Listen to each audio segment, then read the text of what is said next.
Taylor Swift is one of the top-selling artists in the world. Oh my God! She was a multi-millionaire by the time she was 18 years old. She's also one of the most successful digital performers in music history. The fans have just made me feel like I've won the lottery of dreams coming true. The sweetheart of Middle America, her appeal crosses every divide and all ages. She's never lost that common touch, and I think that's what her fans love about her. Her mum is always on the road with her. She's very, very close to her dad, and she's also a very loyal friend.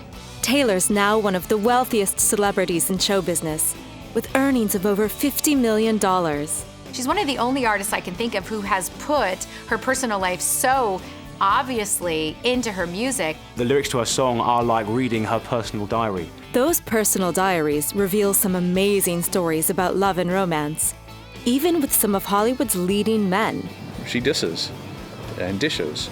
And her drive and ambition make her an inspiration for kids everywhere. I think part of being in this business is being competitive and being somewhat restless, always wanting to achieve more than you have, and it's kind of like playing yourself.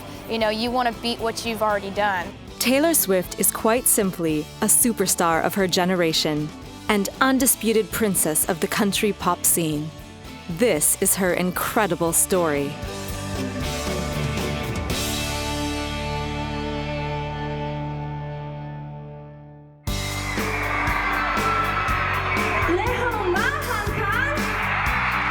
It really touches me every time I look down and I see all the fans singing the words to my songs. Having written the lyrics, it means the world to me. I think Taylor writes from the heart, and she does write for her audience primarily of teenage girls who are in high school who are going through the same things. But the themes of her music, like, you know, heartbreak, love, disappointment, romance, having a great day with your mom, these are things that everyone can relate to of all ages. Her lyrics are Taylor Swift. They are her life. She said in an interview once that the lyrics to her song are like reading her personal diary. And it is just that. You can feel the emotion coming across in each one of her songs. She's experienced that.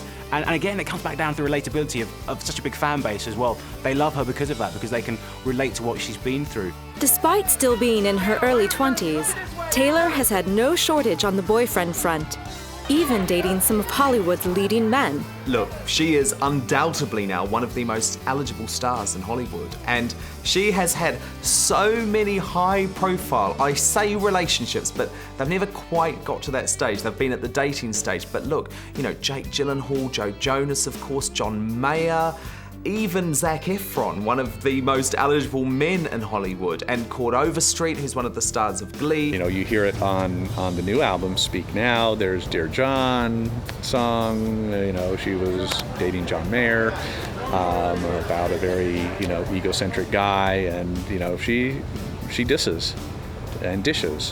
When John Mayer was a jerk to her, she wrote about it. When Joe Jonas dumped her in a 27-second phone call, she talked about it on Ellen DeGeneres and sang about it in her music. She's one of the only artists I can think of who has put her personal life so obviously into her music. There were rumors when Taylor was dating Jake Gyllenhaal that he had said to her, look, if we break up, I don't want to hear about it in a song. Like, you're banned from ever writing about it. So if she is going to write about Jake, she's probably going to have to disguise it a little bit better. But Taylor knows who her fans are, and she doesn't see any reason not to be 100% honest about what she's been through. And I think people really like that. Whatever you do, if you go out with Taylor Swift, don't dump her, don't upset her, because she's bound to write a song about you. And I remember another interview, she said that every one of her ex-boyfriends has been tracked down on MySpace or something like that through the songs that she's written, so there's your warning. Very recently, Taylor recorded a song called Mean, You're So Mean, and she's singing to someone who's basically just told her she can't really sing. You can take me down with just one single blow. There's a lot of speculation it's about John Mayer. We don't know who that one's aimed at. In the words, it's something like, you know, I'm gonna end up on tour and you're gonna be stuck still where you are right now and you're so mean. And I love the fact that Taylor uses her music to kind of fight back and either defend herself or stand her ground against those who are less than kind to her. You can't hit me, and all you're ever gonna be is mean. gotta be so mean. Taylor is now one of the wealthiest performers in the business, said to earn around $50 million a year.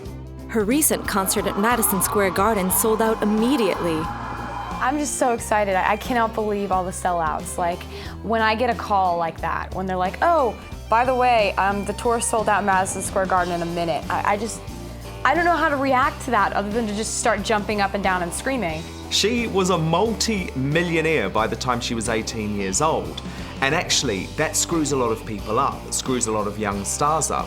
But what Taylor's always said is that actually, her dad was a financial advisor growing up. She's heard 100 times that she needs to save her money. I've never expected that kind of success. I've never just felt entitled to my shows selling out or things like this happening to me, but the fact that they have happened to me has been wonderful. She's a very modest person with her money. She's saved a lot of it, and she doesn't by any means lead an extraordinarily rock star lifestyle. She's a country girl. She really is at heart. She says her biggest luxury wasn't a house or a fast car or anything ridiculous like that. It was actually a tour bus, which does sound pretty cool. It's got a fireplace and a treadmill in it, but obviously it's pretty practical because she's on the road for the majority of the time.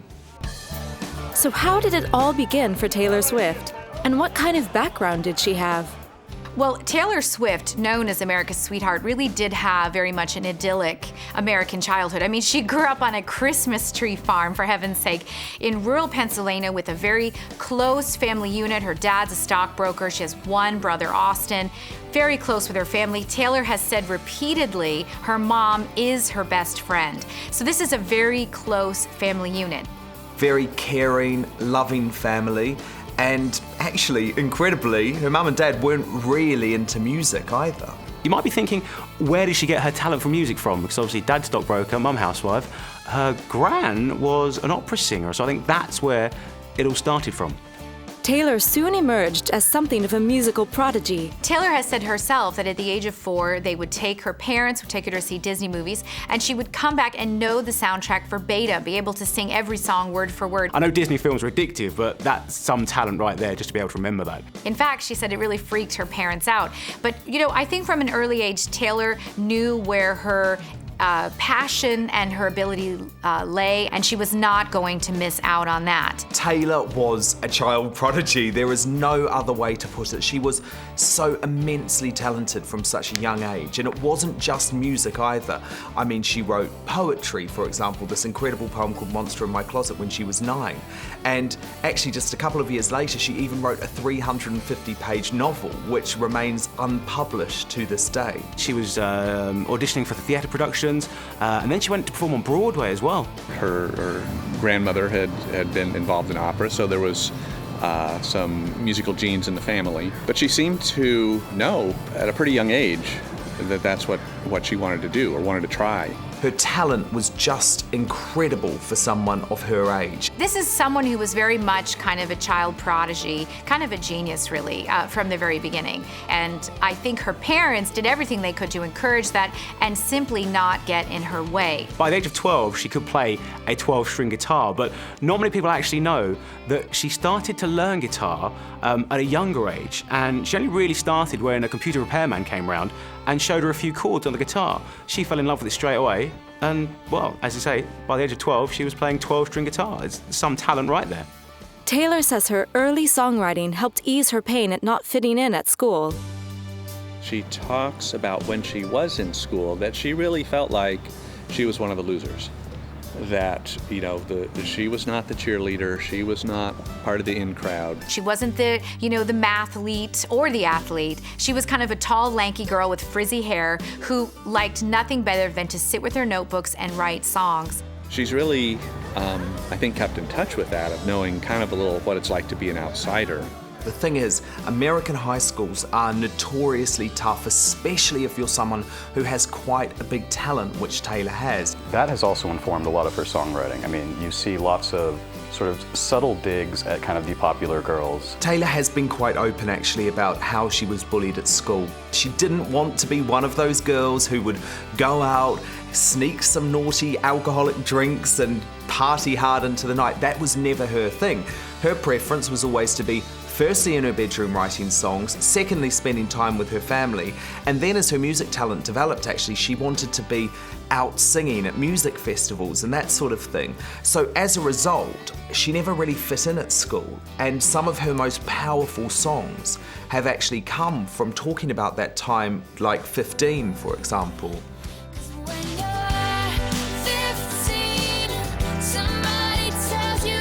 15 was inspired by Taylor's freshman year at high school, when both she and her best friend Abigail suffered broken hearts. She asked Abigail's permission before releasing the song. Taylor has been asked many times, how do you write your songs? How do you come up with your lyrics? And she has herself said, look, go to high school and write about it. And that's basically what she's done. In her spare time, she'd just go in her bedroom and whatever kind of happened to her that day, she'd write about it. It was sort of her diary. I think with a lot of celebrities who are actually geniuses, they never really did fit in high school because at that time, their talent and ability isn't really recognized as something everybody gets. But Taylor very quickly was moved into superstardom. Even, at the age most girls are picking out a senior prom dress, she was attending the Grammys and winning. She may not have been popular in high school, but it certainly gave her an awful lot of material. As a young girl growing up in Wyomissing, Pennsylvania, Taylor's greatest influences were some of the biggest names in country music, celebrated giants of the business. Her country and western influences stem from the likes of Dolly Parton, obviously, great country and western icon, Shania Twain, LeAnn Rimes, the Dixie Chicks as well, actually, all influenced her quite a lot. And you can hear each of them actually in her music. You hear a lot of Shania Twain, a lot of Natalie Maines, the Dixie Chicks, a lot of much more contemporary country songwriters and country acts. So, I know she's name-checked people like Patsy Cline in the past, and you can definitely see a certain element of Patsy Cline there, but she's very contemporary. Taylor has said her major musical influence is Shania Twain, that kind of combination of pop and country music. Also, Shania has a very glamorous look and a lot of fun with her videos, and I think Taylor likes that. The other thing is Shania sings a lot about real life, what she's gone through herself, very honest and open ballads, and I think Taylor resonates with that as well. Even though Taylor Swift has no real sort of West Coast background, she's grown up entirely in the sort of New England area and in Nashville. I think there's a definite kinship with the Laurel Canyon 1970s sort of post-hippie country singers. And you get into people like Joni Mitchell and Graham Parsons, who really had no connection to the southern roots of country music and kind of invested it with this sort of breezier, much more pop and rock oriented sound. It was around this time that songwriting became a major force in Taylor's life. For her, it was as natural as breathing. Taylor's songwriting is just brilliant, and it started at such a young age as well, which is what is so weird about her in a way. She is quite freakish with her songwriting talent. And what she said to me actually is that is where her real passion has always been, the songwriting. Songwriting is really sort of like an escape. It's an escape from the reality where you have to say the exact right thing at the exact right time.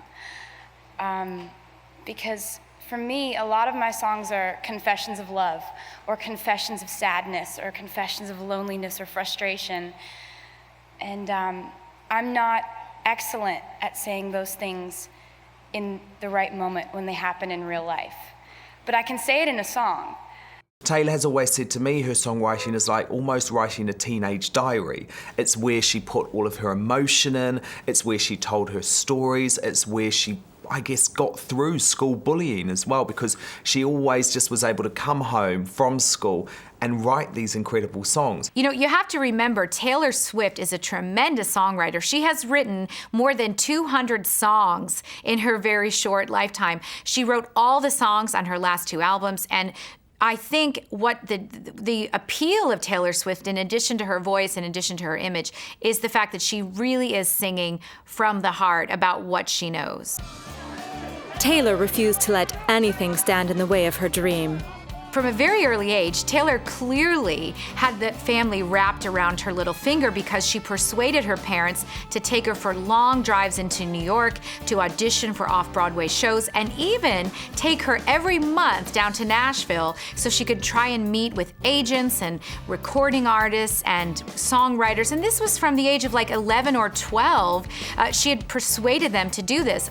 Taylor started knocking on every record label door, clutching her little demo tape of karaoke songs. And at the time, every label in town rejected her.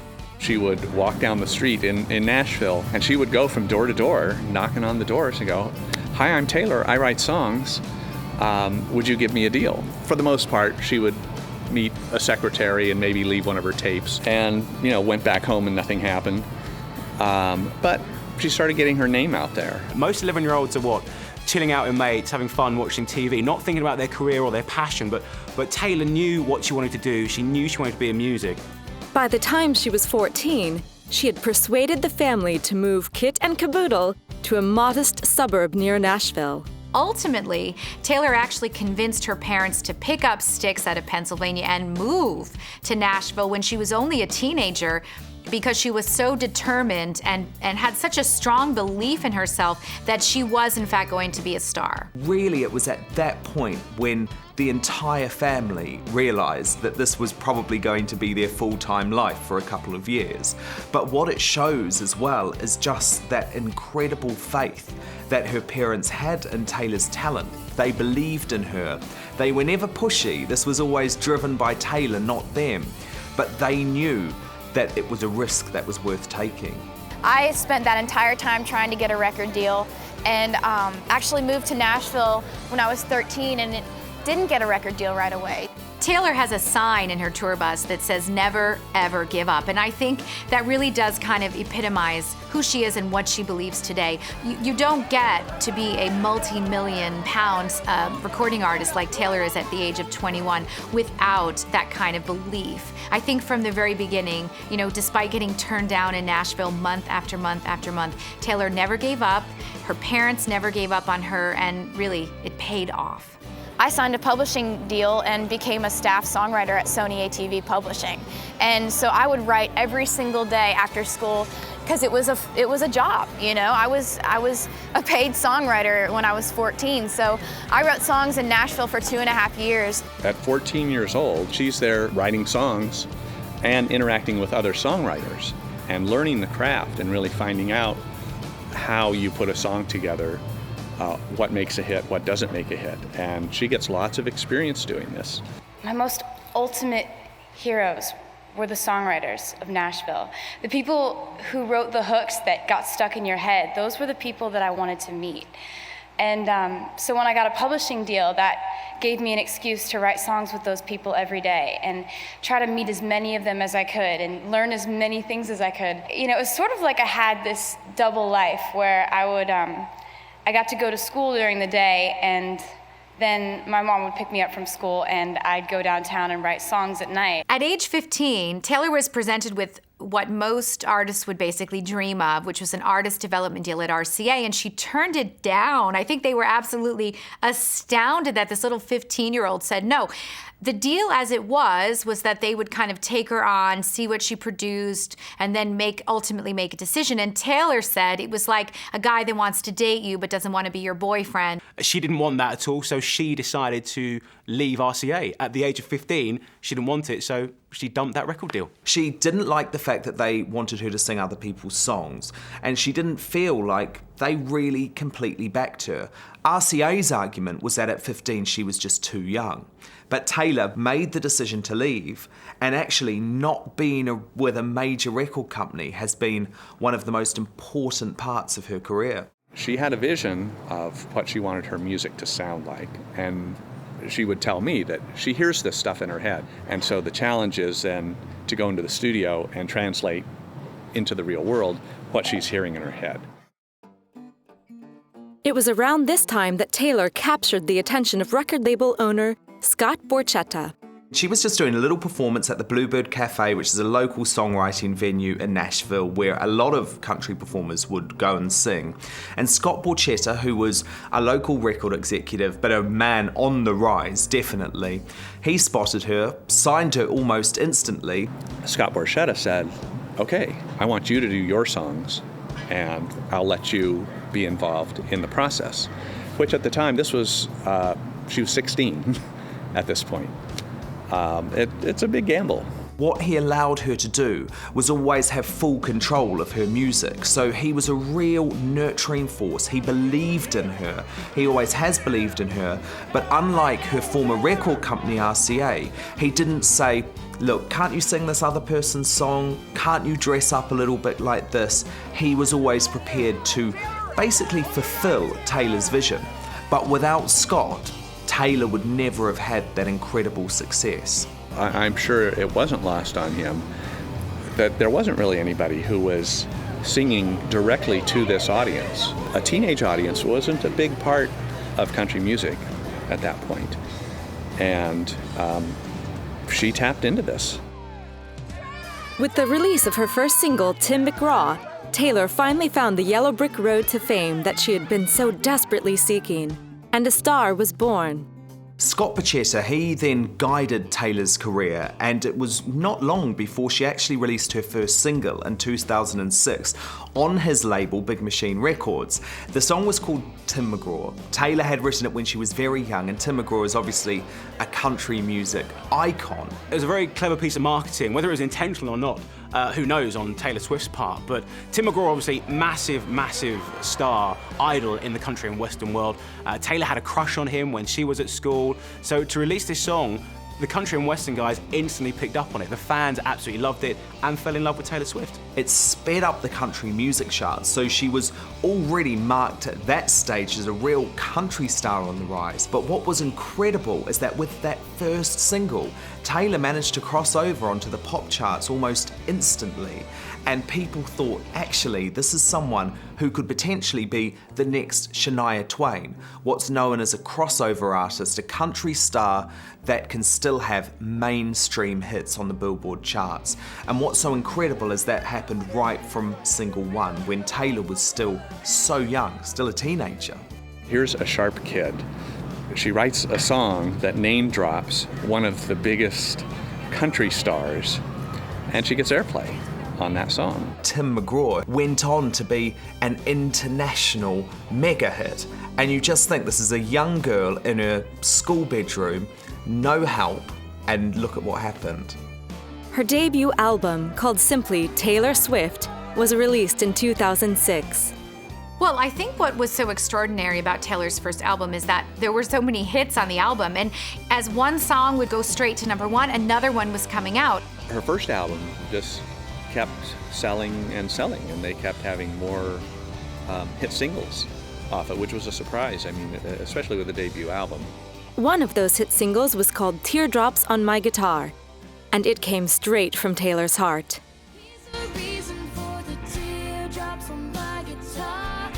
I wrote it about a situation that I went through when I was in high school, when I sat next to this guy in class and I had the biggest crush on him and he had no idea. Every single day he would come in and sit down and talk to me about his girlfriend, and I got sick and tired of it one day, and so I wrote this song about it, and well, needless to say, I'm guessing the secret's out at this point. The country and western fans just lapped up, they loved it. And she was crossing over into the pop world as well, so she was getting a lot of support from there. You know, she may be very young, but she still experiences life, love, and disappointment the way the rest of us do. And despite the fact that people may be a lot older or from different cultures or different perspectives, I think she really gets to the heart of what all of us feel in those situations, hence her incredible mainstream and widespread appeal. I'm just hoping that, you know, I have a second album that does as well as the first, and, you know, someday get to be a headliner and always be the same person that I started out as. Taylor's hopes for her second album were realized, and with Fearless, she became the first artist in music history to have 2 albums in the top 10 on the year-end album charts. What people didn't realize is that Taylor had actually been writing songs for years by the time she became famous. Since she was like 12 or 13, she had all these notebooks with songs. So her kind of prolific ability as a songwriter is a big part of what led to her ultimate superstardom. Fearless was definitely a big step up for her, I think. I mean, definitely in her songwriting and obviously commercially. I remember talking to her and she was going, I'm so excited for you to hear where we're going, because it's going to be so much better. The first single from Fearless was called Love Story, and that song was the song that really catapulted her to superstar status all around the world, because I think to this day it's considered her biggest crossover hit. It was a real pop song, they did a pop remix of it, and from that day really, Taylor Swift was a force to be reckoned with on the charts. The story goes with Love Story that she was upset with her parents and therefore sort of projected these personal feelings onto Romeo and Juliet.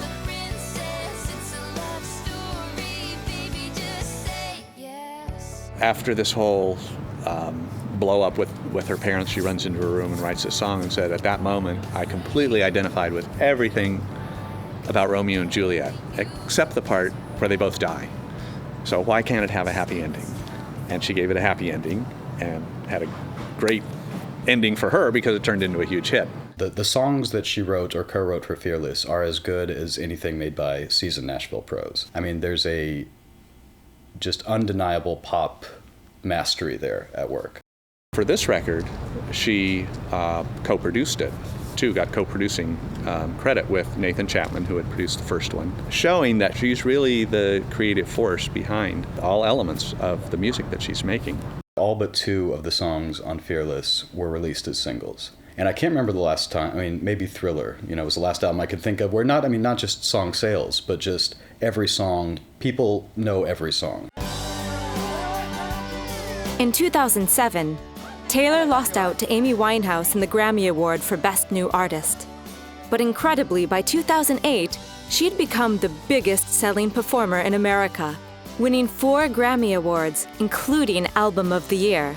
So I met Taylor Swift for the first time just before her first big night at the Grammys in 2007, when she actually lost out to Amy Winehouse to win the Best New Artist award, but did an incredible and much talked about duet with Miley Cyrus on the stage. And at that point, Taylor Swift really was just exploding. In America, she was becoming a household name.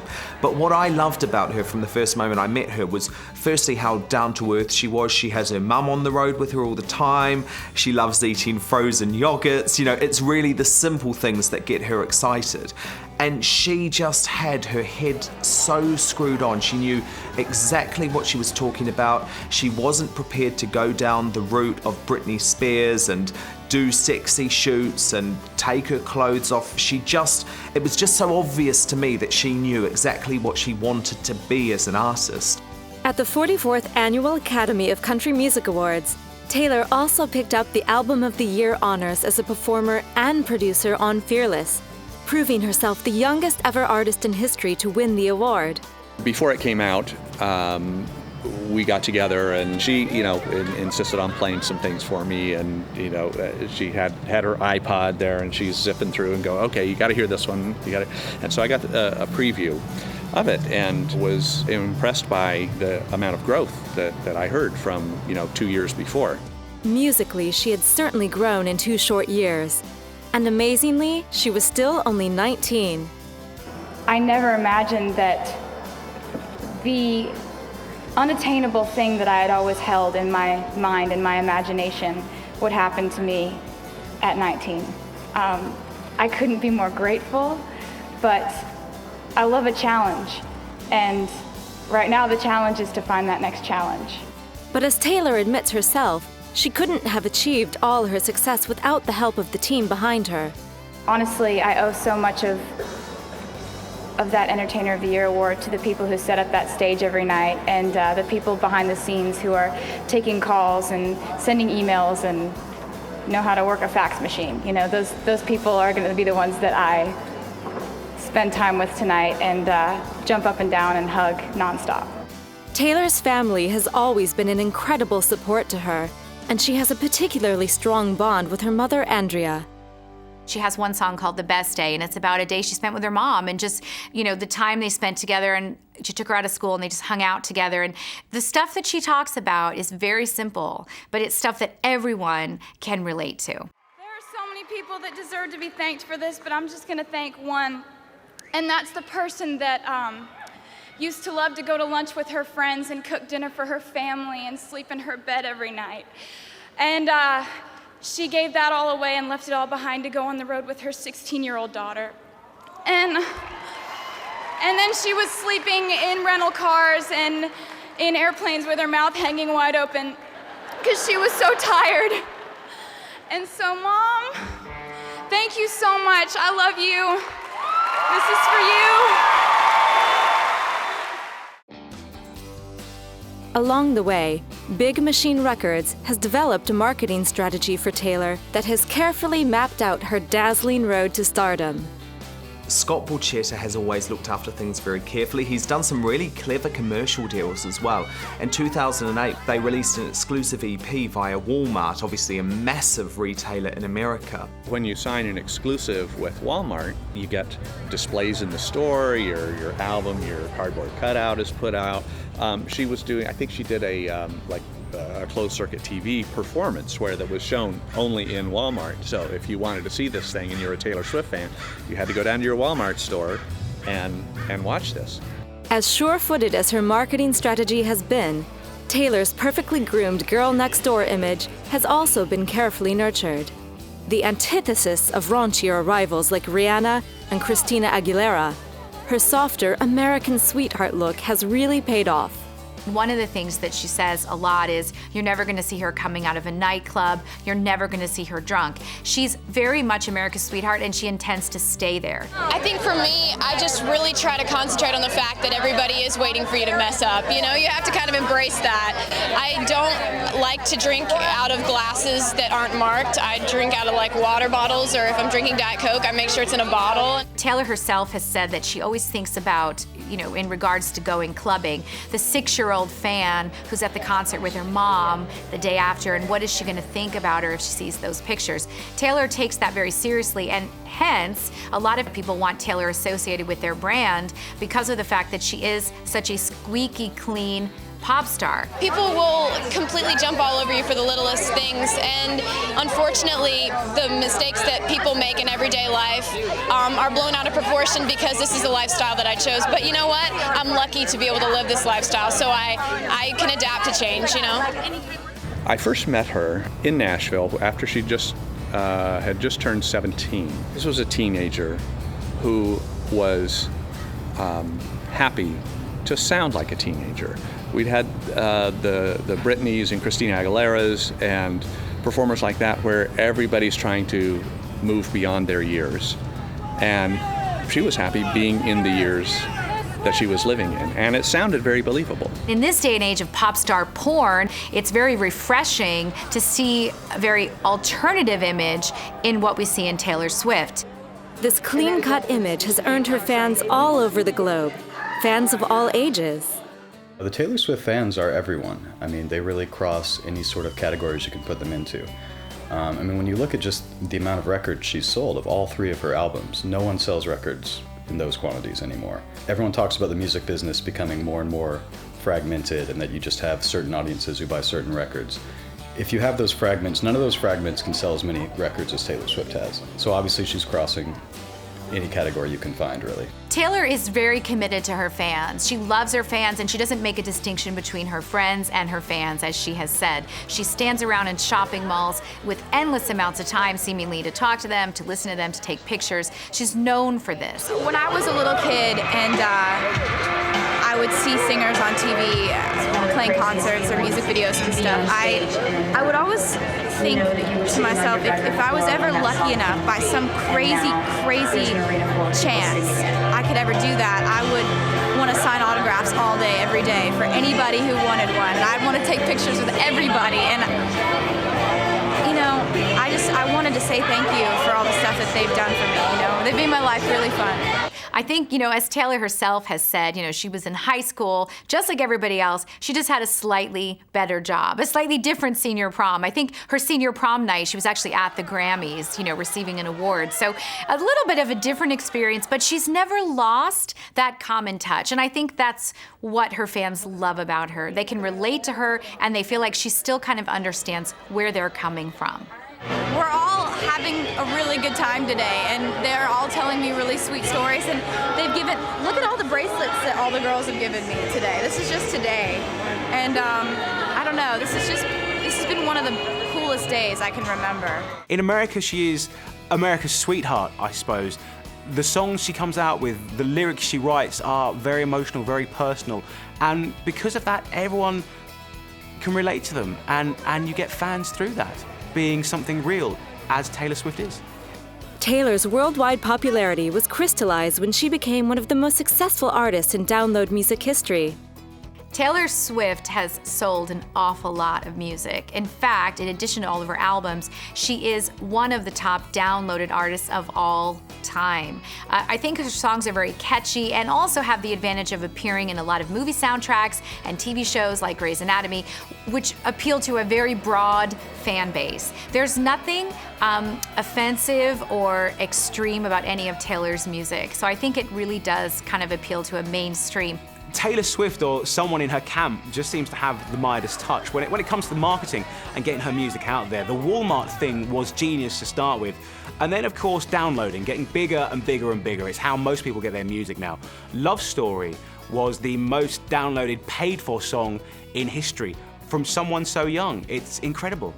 Fearless also became the biggest-selling digital country album ever.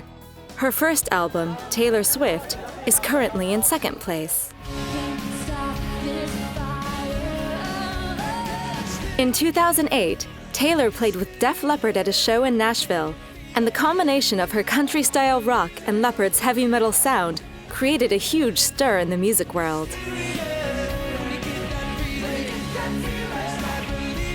Coincidentally, the song she performed with Def Leppard, Hysteria, was produced by legendary music producer Mutt Lange, former husband of Taylor's great idol Shania Twain.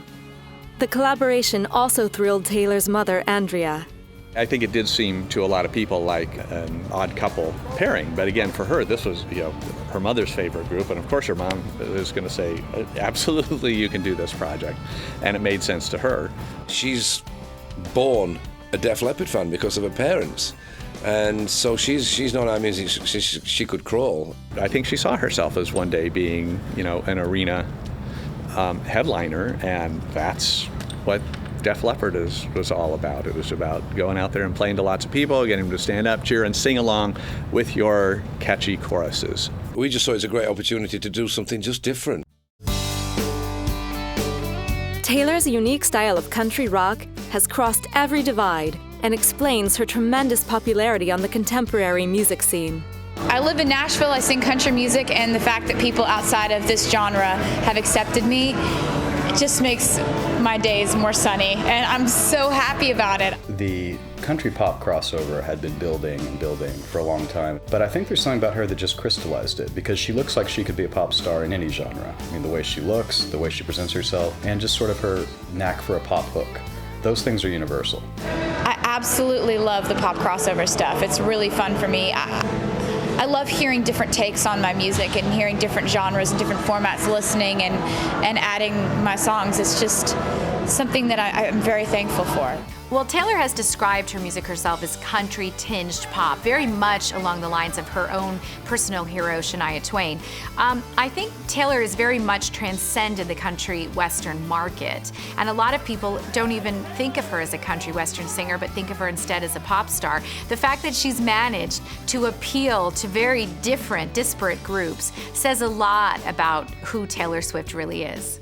Taylor's third album, Speak Now, was another instant success and went roaring up the download charts.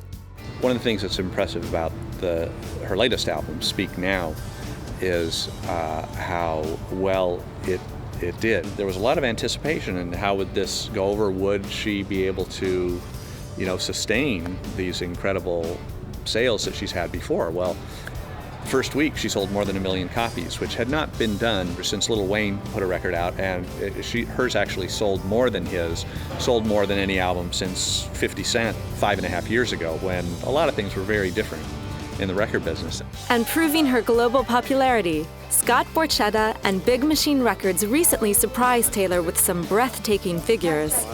Oh my God! So Taylor, on behalf of Big Machine Records and our partners, Universal Music Worldwide, we are so proud to present to you this plaque that indicates we have sold more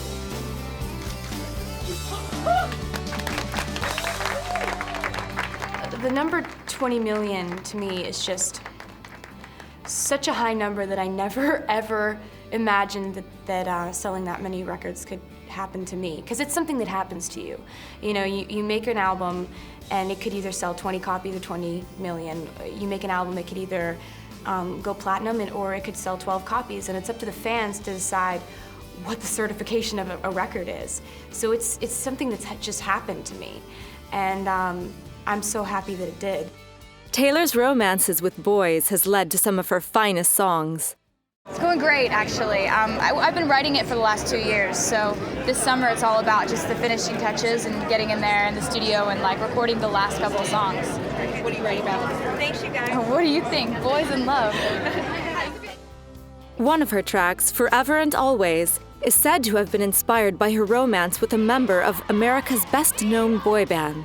Well, the Joe Jonas thing was great in the sense that she was so honest, uncharacteristically in terms of Hollywood, honest about the breakup. My clear impression from having spoken to her is that Joe really did not treat her in a good way, really, in an appropriate way, because he dumped her on the phone within 25 seconds. Quite famously, Taylor Swift went on The Ellen Show, the Ellen DeGeneres show in America, and spoke about this. And obviously her message to me at that point, to spread to all of her future boyfriends, was that I'm not gonna talk about you, but what I will do, if you treat me bad, is write a song about you. And that's obviously her incredible power. Listen, you don't want to break up with Taylor Swift. Whoever you are, if you break up with Taylor Swift, she will write a song about you. She projects this image of extreme sort of childlike innocence, while at the same time there's this really caustic edge to a lot of stuff that she's written. And one, I think, really noteworthy element is that she does name names, and she specifically addresses people that she's dated. For example, Joe Jonas from the Jonas Brothers. Or even recently, she has a song, Dear John, which is very explicitly about John Mayer. And I think that directness is part and parcel with all the songs that she writes. She told me at that time, she said, if you're a guy, don't treat me badly. Never treat anybody badly who writes songs, because they'll have the last word. Bizarrely, at the 2009 MTV Awards, one of Taylor's finest moments was marred when Kanye West dramatically stormed her acceptance speech, claiming Beyoncé should have won instead of her. Kanye West made a real fool of himself with what he did at the show. I mean, everyone was shocked. Here comes Taylor to receive a very well-deserved reward, and he gets up and makes an absolute idiot of himself, rambling about Beyoncé, who looked horrified in the audience. He was not doing her any favors either. What an idiot Kanye West is. Why would you ruin Taylor Swift's moment? Someone so young, she's reached that point, and Kanye, a veteran in the pop world, just jumps up on there, ruins it for her moment. Such an idiot. I know he's apologized for it, but you still think, why do that to a girl? Taylor Swift, why? I think what was interesting to me about that whole debacle was that the world, really the world, kind of stood up and said, leave her alone, don't pick on her, we like her. And it was so fascinating because it really galvanized the groundswell of Taylor Swift fans who were outraged on her behalf at her poor treatment. And you have this kind of angry guy, shoving this young girl away from the microphone. I mean, it was really horrible to see. I felt terrible for her. I felt awful. It was definitely a TV moment that you won't forget. You just thought, oh my goodness.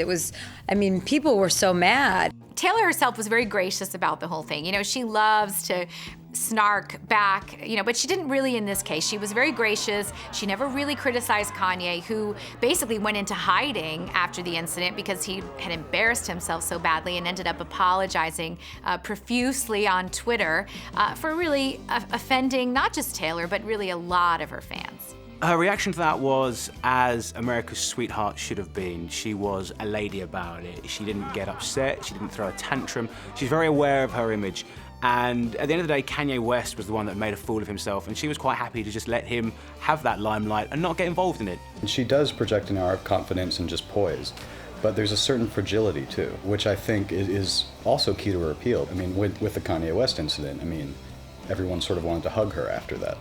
So at the same time, she's this very strong and poised woman. There's a softness and still a sort of childlike element to her. Nobody should do that. You should never ever burn out somebody else's candle to make someone, it's not your place to take away a moment from someone ever to do that. But what is Taylor Swift really like as a person? Well, I've met Taylor Swift, and she is just what you expect. She's genuine, she's down to earth, she's friendly, she cares about her fans, she makes time for her fans. She is what you see is what you get. On the other hand, you don't get to be where Taylor Swift is without a lot of determination, a lot of self-belief, and the ability to tell people no when they ask you to do something. So she's a lot more savvy than the average 21-year-old. Don't be fooled by that. At the same time, she really is a sweet girl who, as she says, her best friend's her mom, and that really does remain true. My first impressions of Taylor was this is someone who you would love to be a friend of yours because she was completely adorable, and that's the first thing that everyone notices about her. None of this is wasted on me. I'm just really, really loving all of it, and getting to dress up in dresses and get your hair and makeup done and go to red carpet events like this. It's just every girl's dream, and I love doing it. No airs or graces, incredibly polite, very, very much part of a close family unit. Her mum is always on the road with her. She's very, very close to her dad, and she's also a very loyal friend. Justin Bieber wrote in his autobiography about the time she helped him out. He broke his leg for the second time in a skating accident or something like that, and she was there for him 110%. She was a very kind, caring friend that anyone would love to have. Taylor has talked a lot about how she's an overachiever. She worked really, really, really hard in school. She has written over 200 songs. She's written a novel. She won a poetry contest as a young girl. She's very driven and very motivated, and she doesn't want to be known for anything bad. I remember, coming up in the music industry, and I would make goals for myself that were just ahead of the last goal I had just accomplished. I would never make a goal that was so far down the line that I felt like it was unattainable. One of the first things Taylor did when she made her first million was to buy her family a big old house in Nashville, and then bought herself a house next door. She decided it was time to move out, but she wasn't ready to totally cut the cord, so she bought a house for her family and a house for herself. She's a good girl. I've met Taylor when I did an interview for Capital Radio here in the UK, and she was exactly how I expected her to be. She was very lovely, she was very down to earth. There weren't any airs or graces about her. She was a very sweet young girl. Today, Taylor Swift has acquired a reputation as one of the most dazzling live performers in the business. She puts her heart and soul into every sold-out concert, and her fans love her for it. She is so great when she's doing a full set. She puts everything into it. She has the audience eating out of the palm of her hands. People forget what a brilliant musician she is, and she can be really rocky actually. She gets into those shows, and actually she feels most comfortable when she's on stage. Always expected to have to do a lot of stressing out about selling tickets. And then I went on my first headlining tour and everything just sold out. And I was like, really? This is how this works? I actually went to a Taylor Swift concert, and I was surrounded by screaming 14-year-old girls.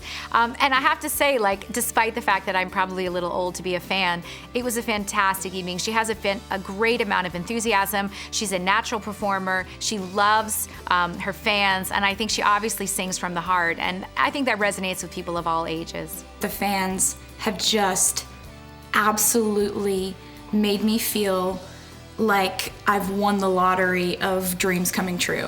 When I'm up there and I look down and I see all of these t-shirts that people have made, and the signs that they make are hilarious.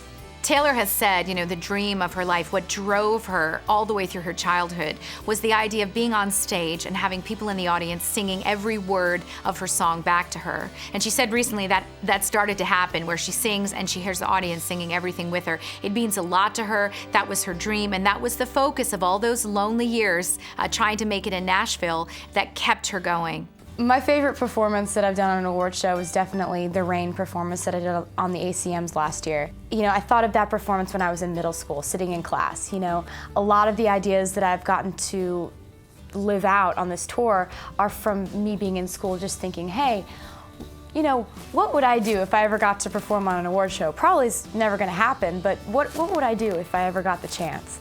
And so I remember one day I was sitting there and I was like, wouldn't it be cool if it was just an entire thunderstorm, rainstorm on stage? You should have said no, you should have gone home, you should have thought twice before you let it all go. You should have known. Taylor's song, You Should Have Said No, is allegedly about a boy called Sam who cheated on her when she was 16. And she says that the lyrics are based on actual words she used when confronting him.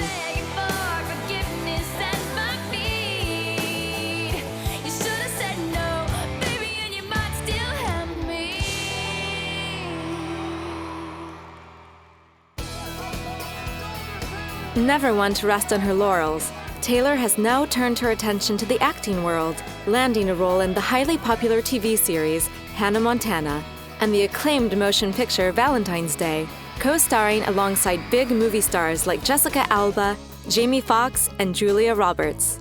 I was really interested when I saw that Taylor took the part in Valentine's Day because she was still pretty early in her singing career, and it does show you that she does have ambition and could do other things. You know, she was a really good actress in that film, and I definitely think in the future she could do more movies. And obviously what was very interesting about that role is it led to one of her relationships with Taylor Lautner, who was the big star of the moment through the Twilight movie franchise, and they had an on-screen relationship, but by all accounts also got very close off-screen and went on a few dates as well. Taylor's self-confidence and drive is renowned throughout the business. Along with Taylor Swift's precocity as a songwriter and a lyricist, there's also an intense ambition that was present from basically as far back as we know anything about her. You can never fault Taylor for a lack of self-confidence or self-belief. I think her parents did a tremendous job instilling that in her, because she really does stand up for what she wants and what she believes she's worth, and she certainly has no problems in the self-image department, I think. I always just wanted to make it in country music. That's what I wanted. I mean, I think your dreams change as you start to achieve more of them. I'd love to write songs for other artists. I love to have a double platinum album. She's obviously someone who's very hard on herself, but has a tremendous amount of self-belief and determination to succeed. This is not someone who's used to failure. In fact, I would be hard-pressed to point to anything at which she has, up until now, failed. I think part of being in this business is being competitive and being somewhat restless, always wanting to achieve more than you have, and it's kind of like playing yourself. You know, you want to beat what you've already done. But Taylor never takes any of her success for granted. One of the trappings of her global fame is traveling the world. I just feel very lucky to get to take my music to the places I've gotten to take it to. Just geographically, I never thought I'd get to go to these places in my life, and the fact that I get to go to these places and play music I've written about my life, and look down into the crowd and know that the fans relate to that in some way, even though they live halfway across the world, it's an honor. Going on tour for 2 months in Asia and then Europe has been such a life-changing experience, because looking back to before this tour, there were so many things that I didn't know, so many things that I hadn't experienced yet, cultures I hadn't been a part of yet. It's like getting to go into these countries and experience the way that they live their lives and they do their thing, and it's like, it's a privilege. And that's the way that my band and I have always looked at this, and the way we've always looked at world travel. Getting to go out of our comfort zone is a privilege. A place that I was really happy to go to and notice that the fans were just so passionate that I saw a lot of crying in the audience is Madrid. They're so passionate about music that they're just really emotional. And then of course coming to the UK, it's just a level of passion for music that's just unbelievable. They go to Belgium and Norway and Holland and France and Germany. It's like, I don't know how to qualify which were my favorite experiences because they were all so wonderful. Along the way, Taylor's tall, model-like figure has also made her something of a fashion muse for major European designers, like Roberto Cavalli. This is actually my first time ever meeting Roberto Cavalli. I just met him, and I was so excited because he invited me here to attend his shows, and I'm just very excited because I've always loved his fashion, and I've loved his bold ideas, and there's just so much creativity. And she's also been setting fashion trends on the red carpet, wearing some of the world's most influential designers. I'm wearing Kaufman Franco, and it's really comfortable. It's like stretchy. Yeah, it's beautiful. So I loved it. And what are you wearing? I'm wearing a young designer from Australia named Matachevsky. Sweet. Yeah, and we own our own diamonds here. These are ours. Really? No, I'm kidding. Mine? I was going to say mine are completely not mine. We're going to steal them though. These are Lorraine Schwartz. These are too. Are they? She's so awesome. That is a lot of bling. Ralph Lauren designed my dress, so I'm sitting at his table, and so I'm excited about meeting him and saying thanks for making this dress. I'm wearing Marchesa, and it makes me feel completely it's airy and light and comfortable. And, you know, it's very Grecian, kind of, which is really fun. And I'm wearing Tiffany earrings, which makes me feel like I don't want to lose one of these. So what does the future hold for this country rock princess?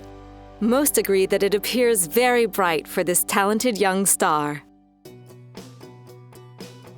Well, I mean, Taylor Swift is the biggest young star in the world right now. I mean, there's no question. I mean, I don't even know who her competition would be at this point. Taylor's earning something around $50 million a year right now. She's really playing in the big leagues. And this is someone who's doing it without taking off her clothes, without doing raunchy sex pop videos, and without being linked to a major A-lister at the moment. I think it's extraordinary and says a lot about what the market really wants, that she's been rewarded so generously for what she's bringing to the table. What makes her music so popular is, in my mind, the relatability of it. Everyone's been in that love situation, everyone's been in that heartbreak situation, and that's what Taylor writes about. She writes from the heart, and people just feel in touch with that.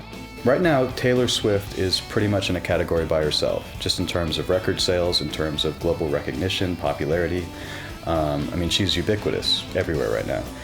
And I don't see any reason that won't continue as long as she wants it to. Her appeal is just getting stronger, and I would argue that as we see kind of pop music going to a more extreme place, you know, with Lady Gaga or even some of the kind of provocative nature of Rihanna or Katy Perry, there's kind of a backlash amongst a lot of people who want to be able to go to a concert with their young teenage child and not be worried about them watching a simulated sex act on stage. I think Taylor's appeal is that she really is mainstream and she's safe. You know, she's safe for everybody to come to with their families. You don't have to worry about what she's going to sing about, and she's relatable to all ages. I think in 10 years' time, Taylor will undoubtedly be one of the biggest music stars in the world. She will have only just turned 30, really. She's got so much more to give.